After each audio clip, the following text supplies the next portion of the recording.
Welcome, I'm Paul, this is Dave. Today I have 9 Glitch in the Matrix and supernatural stories for you. There was nothing in the sky. Case file number 2517, written by This Is Not Chelsea. No eclipse, no explanation, just darkness. Hi, so this is really weird. My husband and I live in Georgia in the US. And today, around 12:30 p.m., we were parked outside of a subway, and for a second, the world outside went pitch black. It was like the power went out for a second and turned back on, but it was all of outside in the middle of the day. I noticed it, and I looked at my husband, who noticed it too, but he thought he was just blinking. But it was the middle of the day, and there were no planes in the sky or anything. There's nothing that I can think of that would cause this to happen. After it happened, I went on Google to try and find a scientific explanation for this, but I couldn't. I found a lot of posts from other people about this happening from a few years ago.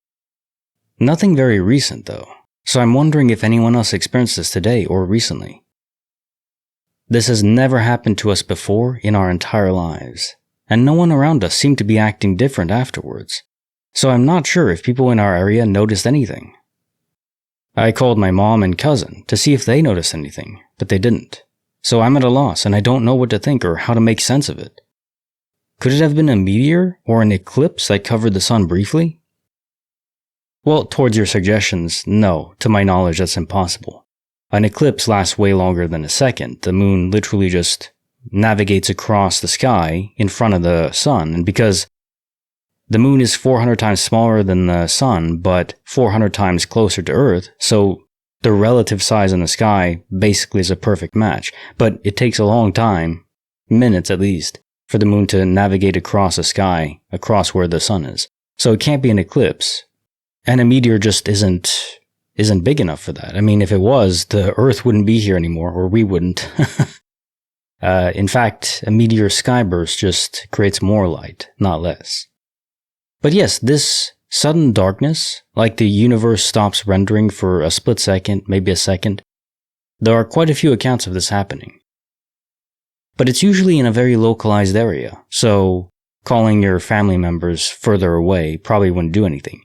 Now the people near you, in the same area that you were in, like maybe, I venture a guess, an acre around you, something like that, maybe larger, they probably experienced it too, but you didn't say anything to them, and they probably were thinking, oh, did anyone else experience this too? But then you weren't talking, they weren't talking, who's going to be the first one to say, what the hell just happened? Now, if it was 10 seconds of total darkness, maybe people would speak up, but 1 second, you just doubt your own mind. It's good you had your husband there to back you up. Case file number 2518, written by NT Firehorse. Appetizers from Another Dimension. Last summer, August 2024, my 17-year-old daughter and I spent a very hot day visiting the bathhouses in Arkansas Hot Springs, most of which have been converted into restaurants and gift shops. I experienced a bizarre glitch there that left me shaken for weeks. We went into one of the buildings around 10 a.m., and on one side it had an airy, elegant, modern restaurant with big picture windows looking out on the street. The place was empty and not yet open, but the guy working there, setting tables and getting things ready, gave us a menu to look at. The prices were really high, way more than I wanted to spend for a casual lunch. The appetizers were more affordable, and I really wanted to eat there. He told us what time they opened for lunch and said to come back then. My daughter and I decided we would go to that place for expensive appetizers when they opened, then find a cheaper place to eat a real lunch after. We spent the next 2 hours exploring the 3 blocks of Hot Springs, which is weirdly a national park, even though it's a public street with normal traffic. They've restored a few blocks of old bathhouses and made one bathhouse into a park museum. It's literally just a few blocks from one end to the other. And the only parking is street parking along the curb. We got a paraffin wax hand and foot treatment on the 2nd floor of the strange old hotel and bath place there. Perused the gift shops, went through the bathhouse museum, then at noon, we set out to walk the block or two back to the restaurant. Only, it wasn't there. It was really hot out, like 100 degrees Fahrenheit, 35, 36, 40 Celsius, something like that. And we were dying of heat as we walked down a 3-block-long bathhouse area without seeing the place.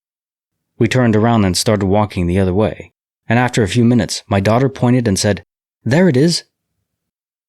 I looked and saw a dumpy-looking restaurant I vaguely remember walking past, but that we hadn't entered.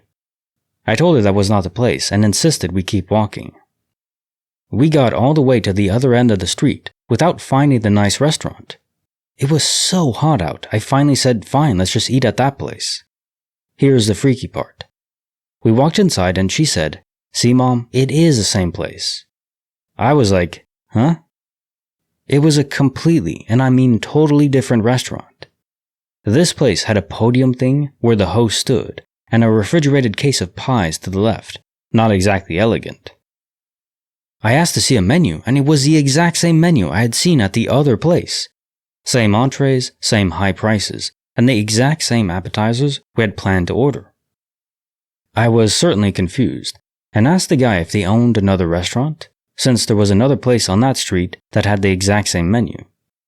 He said no, unless someone else had copied their menu. I was weirded out as he led us through a hallway behind him, through a short passage, and around an elevator to come out into a restaurant in the back. It had elegant 1970s-ish decor, with brown wooden walls with plants and planters, and hardly any windows. The other place had been white, light, and airy, with huge windows facing the street. This place was like a trendy cave buried in the back. My daughter and I sat down with our menus, and she ordered an appetizer we had talked about 2 hours before, when the first guy showed us the menus.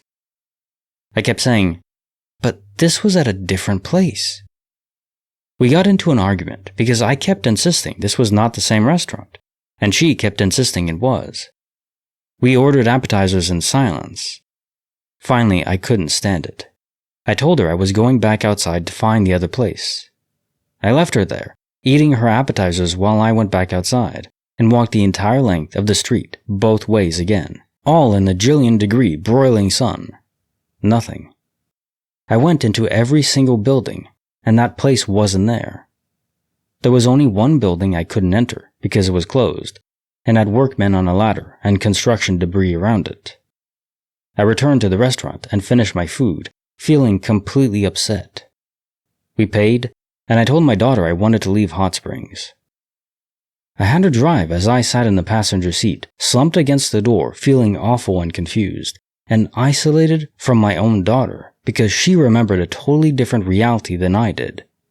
I felt so utterly alone, with no one to talk to about what had just happened, and every time I tried to talk to her about it, she got upset. We finished our road trip without further incident, and got her safely across the country to start her freshman year of college. But this experience made me question my entire understanding of reality. I thought about it for weeks afterwards. I wasn't sure if I would ever have the guts to share my own story. Has anyone else experienced anything weird at Arkansas Hot Springs?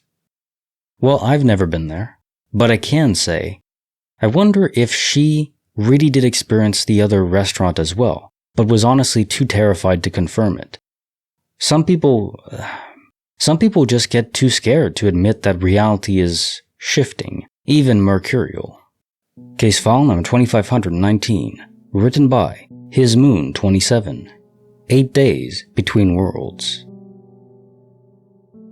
I had a near-death experience when my heart stopped and I was in complete acute organ failure. I also spent 8 days in a coma on ECMO, where I received an emergency transplant. My experience was terrifying. There's moments where I was like in a different reality, and I don't know how to explain it, but resonate deeply with, like a dream, but way more vivid. I had a moment where I swear to God, I was watching them operate on me. I knew I was getting a transplant, but the word transplant was never said to me. My family had to list me the day after I went into a coma suddenly. I was never sick before. I had a moment where I woke up and was on a concrete pier. I don't know how else to explain it, like a weird round concrete pillar in the middle of nowhere, surrounded by the cold of the pitch black sea, and scared crapless. But also relieved because I thought I was safe or escaped something. But then I was suddenly surrounded by what almost felt like a military or special agents in speedboats, and a helicopter flashing its lights on me. The last thing they said to me was, "We're not letting you get away that easy." After that, I was aware that I was back in a hospital room, but still hallucinating. The other stuff was nothing like hallucinations. It was the most insane thing I have ever experienced, and I can remember all of it so vividly, I could probably write a book about it. I'm nearing 1 year in May, and I'll be honest, I have really bad PTSD from it. Beyond being scared of what was happening and confused, I felt absolutely no pain at all, ever. It was like I just drifted to sleep and my heart stopped. Case file number 2520, written by Max Mindsets, Chest Compressions and Cosmic Directions. This happened last year, but it still messes with my head. I was in the hospital after routine surgery, nothing crazy, just getting my gallbladder removed. Everything was supposed to be smooth. I woke up in recovery feeling okay, but about an hour later, I suddenly felt really cold, dizzy, and like my heart was beating out of my chest. I told the nurse something felt wrong, and that's the last thing I remember from inside my body. What I remember next was watching the whole thing happen like I was standing in the corner of the room. I could see myself lying on the bed, pale as hell, a bunch of nurses rushing in, alarms going off. One of them was doing chest compressions. Another was calling for a crash cart. I remember thinking, holy crap, I'm dying. But I didn't feel panic. I felt weirdly calm, detached. Like it wasn't really me down there, just a shell. I could hear them shouting numbers, shouting my name, and even yelling something like, "We're losing him!" But I just watched. I even looked down at my arms and realized I didn't have arms, not physical ones. I was just this floating awareness, kind of like being in a dream, except more vivid than anything I've ever experienced. And it got even weirder. I felt this pull, not like someone was grabbing me, but more like gravity started working in a different direction. Like I was about to be sucked upwards somewhere, I don't know where. And right before it happened, I heard this voice in my head, totally calm, just say, "Not yet." Next thing I knew, I jolted awake with a mask on my face, gasping like I'd been underwater. My chest hurt like hell from the compressions. Turns out I flatlined for almost 2 minutes. Heart completely stopped. But somehow I came back. I didn't tell anyone what I saw, not at first. But I'll say this, I was more alive during those 2 minutes than I've ever felt in my whole life. And whatever I was floating, it wasn't nothing. It wasn't a dream. I know what I saw. Yeah, I believe you fully. You were aware of your soul, and I think the pull you were feeling was to be sucked into a different universe, where a copy of you was still alive, but it stopped because they saved you in your originating universe. Unless you didn't experience consciously as this presence, as this self-awareness energy, whatever you want to call it, being transmitted over. But I think not. I think you were saved in the originating universe. Case file number 2521, written by Next Butterscotch 286. Rerouted by what exactly? Wednesday. My mom and I were driving from a different city after running errands, and I was taking her home. Once we got to her street, I pointed out one of my childhood best friend's homes that grew up on our street. Mind you, her street is a solid 5 miles long at least, with one intersection between. It's pretty rural on the section where we were, and there's no forks in the road or anything, so I'm not sure how we ended up in the town over when we got to a stop sign. I quite literally had no idea how we ended up there, so I looked at her and go, "Where the hell are we?" She was also dumbfounded, asking how we ended up on this street, considering we were already on her road, only a few minutes from her house, but somehow ended up 16 minutes away in the town over? Granted, we were chatting a little bit, so it's possible we somehow got distracted, but 16 minutes away in the town over? Nowhere near where we were? My mom is convinced we were using GPS, but I wouldn't use it on the street I grew up on. I only used it when I was lost at a random intersection. Yeah, you and your mom experienced a space-time portal, baby. Case file number 2522, written by Cats Are Nice, Dia. Pluckley's Halloween Special. The following story is why I will never go to Pluckley Village, most haunted village in England, on Halloween, ever again. A bargain was made, and I will stick to it. Quite a few years ago, probably about 15 to 20 years by now, I and some friends used to go to Pluckley fairly regularly. It wasn't a short drive, but it was short enough that stopping in the pub for pie and a pint before wandering around was worth it. About 45-60 minutes drive. One year, the last time, 15-ish years ago, we went on Halloween. It was me, my friend, R, driving, and my partner, L, also friends with R. We did the usual thing, pile in the car, listen to some music on the drive, and park at the Black Horse. You can walk around the whole village in about an hour, and that's right to the outskirts and back. But one particular spot you have to drive to. This is important.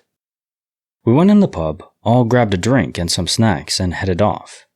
We had all eaten before we left, so one beer each wasn't going to worry us, in regards of being drunk. Off we went.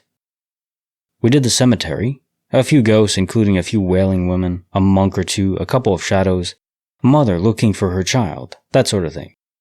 But there were too many tourists around the village. It was too loud and crowded to get a real feel of the vibe. We wandered a bit more, saw the floating lights on the edge of the woods. Could have been the farmer who died trying to find his livestock, could have been kids. Then decided we'd do the other spot and head back, have a proper drink closer to home, where we could walk to our respective houses without worrying about getting home. We went to the Highwayman's Oak, near Screaming Woods. Conjures an image or two, doesn't it?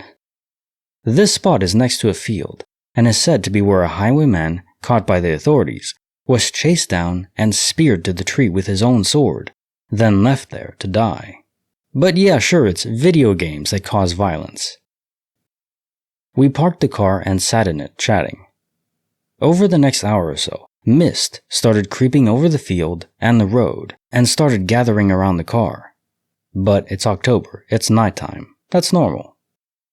Until it started coming in the air vents. Mist thick enough to see inside the car, pooling around my feet. Possibly the others, but I was in the front passenger seat.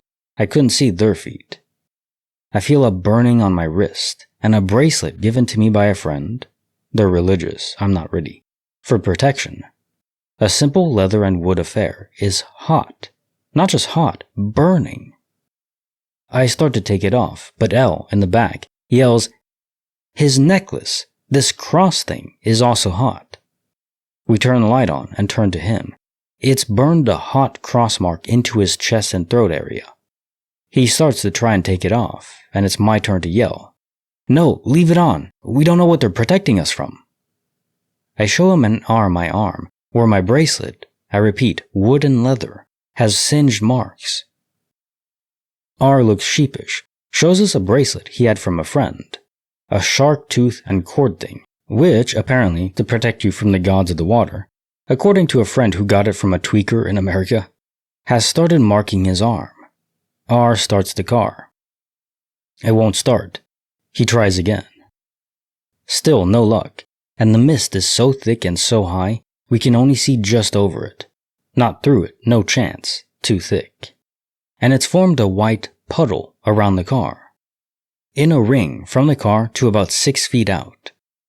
R starts to open the door. Both L and I shout at him, "No!" We look at each other. I speak up.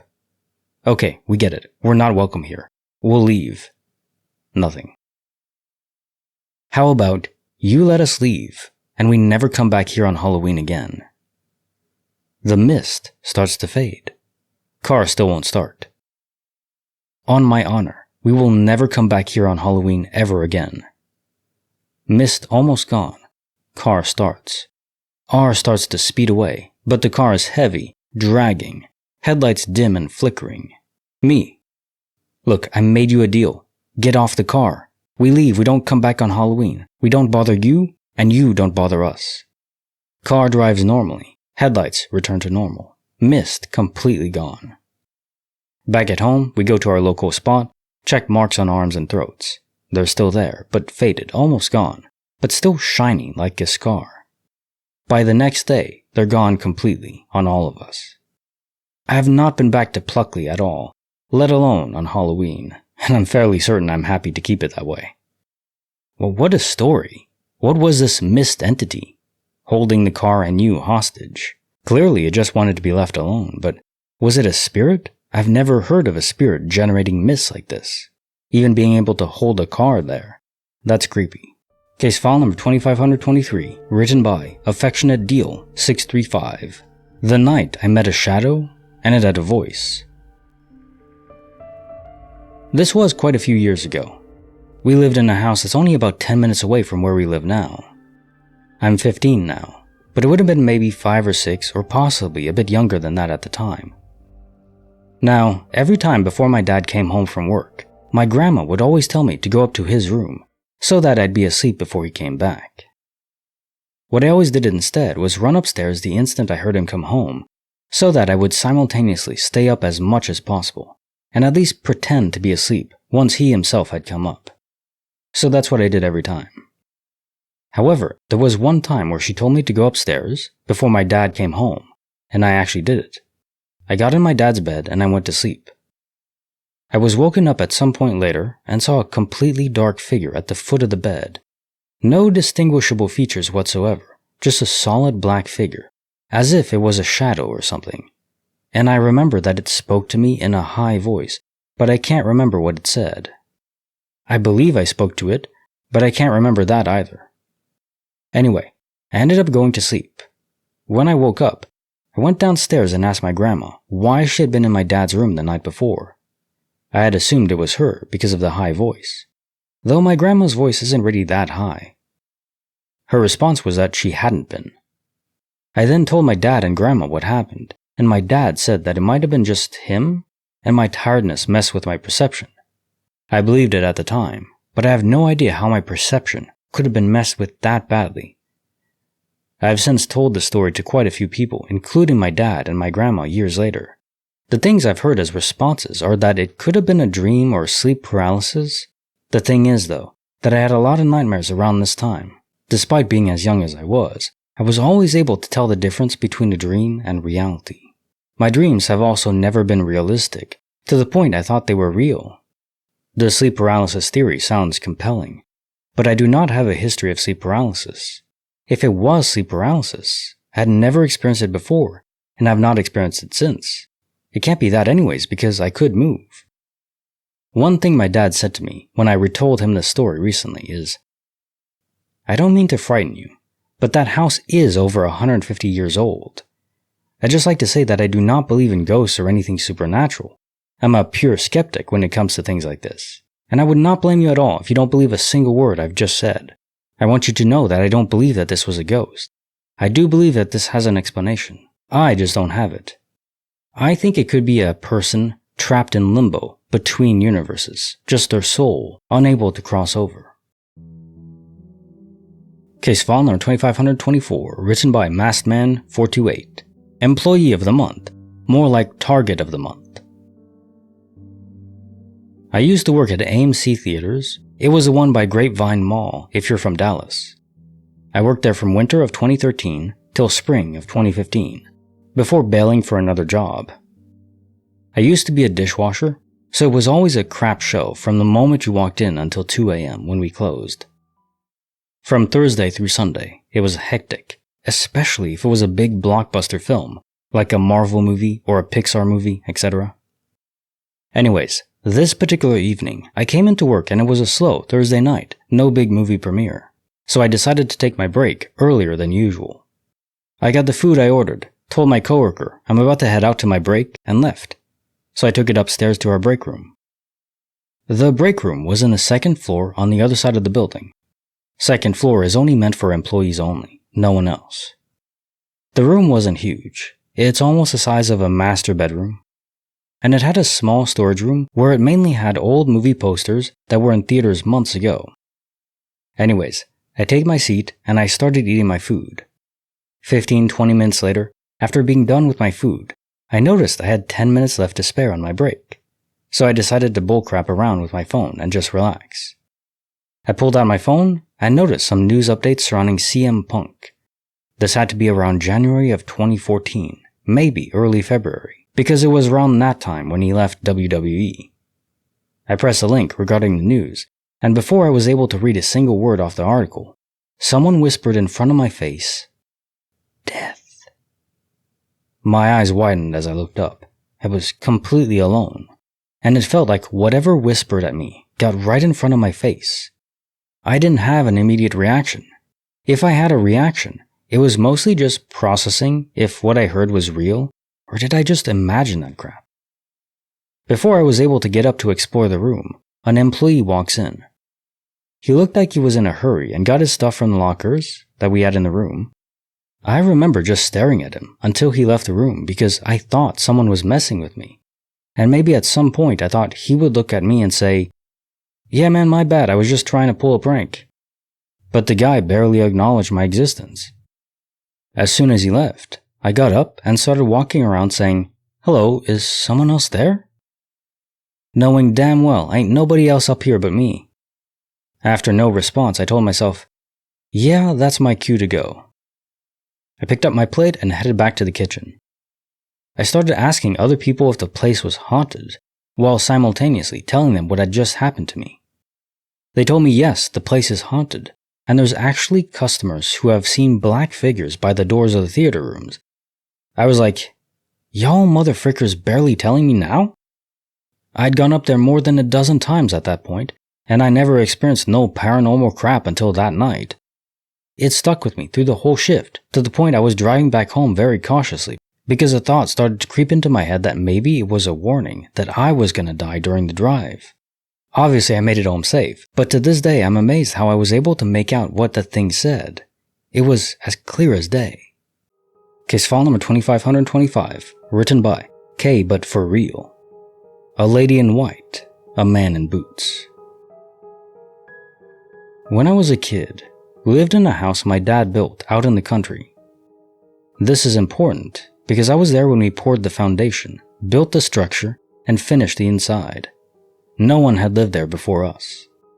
There was no previous house on the property. It was literally a field in the middle of nowhere that my dad thought would be fun to live on. There was a lot of spooky stuff that happened in that house. I saw shadows all the time. One night, I heard all of the dishes in one of our cabinets fall and shatter, and when I woke up the next morning, there was nothing wrong and all of the cabinets were fine. Then, when I was about 8 or 9, I was playing in my room, and I went to get some toys out of the closet. I opened the closet door, and just inside the closet was a woman standing there in maybe a Victorian-style white, high necklace lace dress with her brown hair pulled into a bun. She is tall and thin, and had the most severe, cold look I had ever seen. And I stumbled back and ran out of my bedroom crying. I grabbed my parents and dragged them into my room to make them see the scary lady in white. But when we got back, she was gone. The image of this woman is still burned into my brain. Fast forward 15 years, and the house has been sold to a family friend of ours. The family friend has 3 small kids, and one of them started having nightmares. The friend remembered me saying there was a lot of scary things that happened there when I was a kid. And growing up in the 90s, all I could think of was maybe it was an Indian burial ground? The family friend called me one day and asked if I remembered anything about a woman in my bedroom while I was growing up. I told her about the woman in the closet, her high-neck dress, the dark hair in a bun. She told me she got chills because I was perfectly describing the woman who kept showing up in her daughter's nightmares. As an adult, I finally asked my dad if there was any weird history about the property from before we lived there. He told me that the land we bought was the site of a Comanche raid on a family that was trying to settle there in the 1800s. The whole family had been chased down by Native Americans on horseback and ended. The actual name of our street was named after the incident, which I never realized because I thought I was describing an animal acting naturally. but was actually the last name of the family trying to escape. When I was 18, I decided that I was a full-grown adult and needed to live on my own. I found a dump of an apartment that had the cheapest rent I could find, in one of the worst areas of town, and moved in. I'd been living there for about 6 months, and this 6 months had been full of gunshots and police raids of the neighbors' apartments, as well as several endings. It was a terrible place to live. So around 6 months into my lease, I'm in bed one night, sound asleep, and I woke up about 1 a.m. to the sound of my door unlocking. My blood ran cold and I froze. The only thing I could think to do was to completely cover myself with my blanket, lay as flat as I could, not move, and hope that my duvet was fluffy enough to not give me away. With my head under the covers, I heard footsteps walk in a circle around my living room, into the kitchen, out into the living room again, then into my bedroom. I heard the footsteps walk around my bed, from one side to the other, then back around. Then they just stood beside my bed. I remember holding my breath and trying not to move. Eventually, the footsteps walked out of the bedroom, around the living room again, then out of the door. I couldn't sleep the rest of the night, and I was too afraid to move. When I got up the next morning at 5 a.m., the door was still unlocked. Nothing had been touched, nothing had been moved. It was the creepiest experience in my life. But since it happened in the middle of the night and nothing was taken, I convinced myself that it was a ghost. Not sure why that was the most logical answer, but that's where my brain went. I stayed in the apartment another 6 months until I moved back home and finished college. When I was in high school, my dad was in a very serious motorcycle accident. He was on his way into work, showing up a little late, when a couple of weirdos in a stolen van ran a red light and mowed him over. We didn't find out about it until the end of the school day, when the person who was supposed to pick me up was about an hour late, and I was pissed. When my cousin came to get me instead, I was very confused, but we went straight to the hospital, and they explained what happened on the way. My dad was in surgery for a while. My whole family was sitting in the waiting room, hoping for good news, but not knowing what to expect. After several hours, the surgery was successful, and he was put in a room. Once he regained consciousness, he asked to talk to the guy who was there with him when it happened. We thought it might be the police officer who was the first person on the scene, but my dad was sure it wasn't him. There was a different guy, he said. He said that as soon as he hit the ground, he knew he was in bad shape, and he tried to get up to assess the damage. But this guy in cowboy boots walked up to him and told him to lay down and be still, and that help would be there soon. My dad said he was really scared. He was awake and aware of what was going on around him. He said that he could feel his nose bleeding and dripping onto the street. He could feel the pebbles and asphalt on the side of his face, and he could see the pair of cowboy boots of the guy who never left his side. Once the police showed up, there was immediately ambulances and nurses and chaos, and he was transported to the hospital.